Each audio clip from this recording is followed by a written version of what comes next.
Castle Siege is still shit.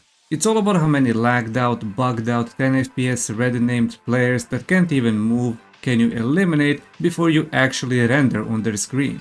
Or you're just gonna die to random AoEs from players that don't even render.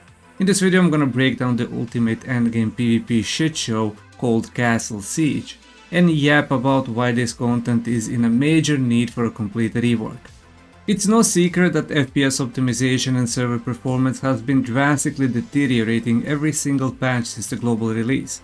And that is completely normal since as new content gets released, it is often unoptimized and untested, and with time it does get better. The Taladro expansion brought the optimization to an all-time low. I have a relatively high-end CPU and GPU for today's standards, and I have noticed a significant drop in performance in all types of large-scale content. Combine that with the server merges, you end up with quite a significant amount of players per server that will decrease the overall performance even more. The last two sieges were an absolute disaster when it comes to FPS and server performance, which is expected when you have players from multiple servers merged into one. And that would be fine if the castle was actually big enough to allow for that many players in one place, which is a core design issue with the whole area. I'll get into that later. It's not just FPS issues. The sheer amount of disconnects, desyncs, lags, falling through the map due to lag and getting penetrated by players that don't even render. So far, not a very fun experience. Let's add some bugs on top of that. How is this bug still not fixed? Randomly after spawning and flying, your character just gets stuck. You can't move, you can't rotate the camera properly, for some reason you can attack other players and they can attack you. Respawning doesn't work as you get stuck on the spawn area, getting instantly destroyed. Teleporting to the other areas also doesn't work, and the only thing that actually works is restarting your game. Just look at this crap. I and several allies all got the same bug on the almost exact same location on the exact same spot. Is this like a Bermuda Triangle that just sucks you out of the existence? I remember having this bug during Korean sieges 1 year ago.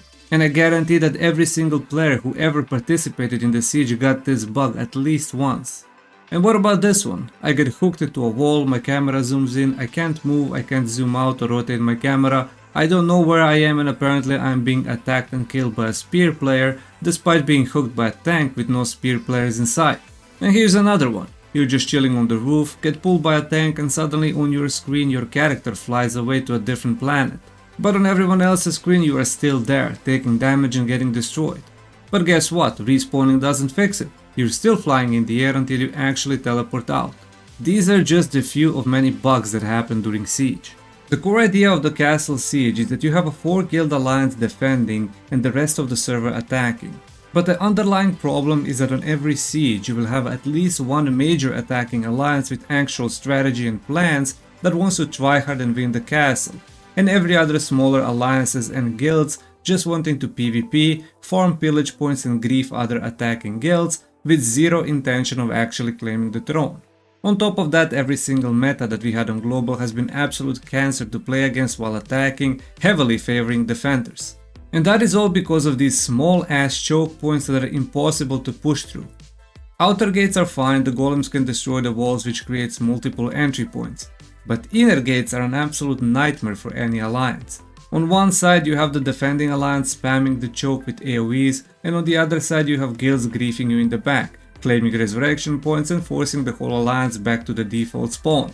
The spawn protection doesn't help either. Sure, the initial 30-second spawn protection that lasted all the way until you entered the throne room was a bit too much, but then it was reduced to I think 10 seconds, which lasted until you passed the inner gates, which was perfect in allowing attackers to break the inner gate choke point. But now it was changed to 2 or 3 seconds, which is simply not good enough. The default spawn point turns into a carnage with everyone trying to spam AoEs and kill each other. I understand that relying on spawn protection shouldn't be the defining factor for attackers, but when the only way attackers can break these small choke points and push through inner gates is when they are completely fucking invulnerable, shows how dogshit the design actually is. The only way attackers can actually break through inner gates is by using an actual bug with a jumping golem to get above the dungeon respawn point and then summon gate the whole alliance. And you have to do this process 4 times to get 4 jumping golems and 4 different guild advisors or guild leaders. And this bug has been in the game since day 1, which I am guessing has become a feature right now. because Amazon has no fucking clue how to actually fix the castle siege and make it more fun and balanced, so they actually just left it like it is. When a bug or a literal invulnerability from spawn protection is the only way to make a push, you know something is wrong. Why can't, for example, the fire golem climb the stairs and destroy the 2 inner gates on the top left side?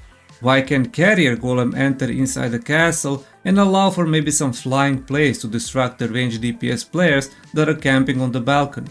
With no respawn protection to go through inner gates, it is impossible to get close to the throne room unless there are some paid actors in the defending alliance that will open the doors. And even if you do manage to break inner gates, there are still 2 exactly same choke points before getting into the throne room. All in all, the whole castle needs to be redesigned, but we all know that neither NCSoft nor Amazon care about PvP content enough to do anything, so nothing will change, as the castle siege is almost identical since day 1 of Korean release. I don't wanna yap too much, but I've been playing Throne Liberty since day 1 of Korea. I have been on the receiving end of every single meta, I have been on the stomping side of every single meta, I have played the Flash Wave plus Tornado meta, I have played the Spear meta, and there are only 2 sieges where I was genuinely having fun.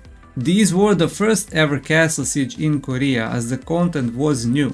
Nobody knew what to do, you could ally like 15 guilds, there were over 3000 players participating, there were 2 absolute mega zergs duking it out for 45 minutes with constant back and forth. It was absolute chaos and I loved it. And honestly, the FPS was fine.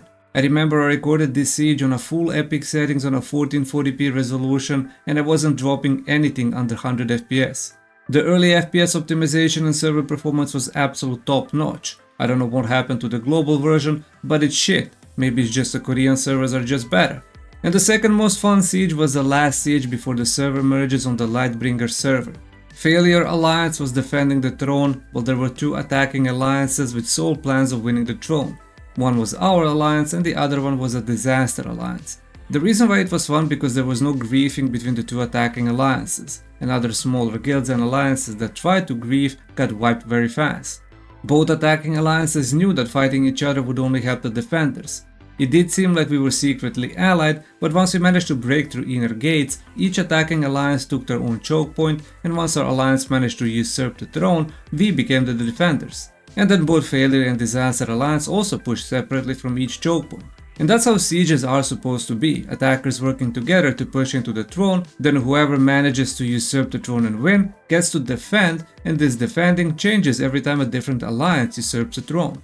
There needs to be a serious redesign with pillage points, more incentive for smaller guilds and alliances, so they are actually encouraged to win, or simply just make all attackers green friendly and all defenders red. Well, maybe giving defenders a little bit of a buff since they would be outnumbered. But that's just wishful thinking, that something will improve, which we know nothing will improve. As I was making this video, I saw several different Reddit threads from other people saying how bad their siege experience was. So here's some of the top comments that pretty much reinforce everything I just complained about. I'm going to slowly scroll through them so you can read it in peace.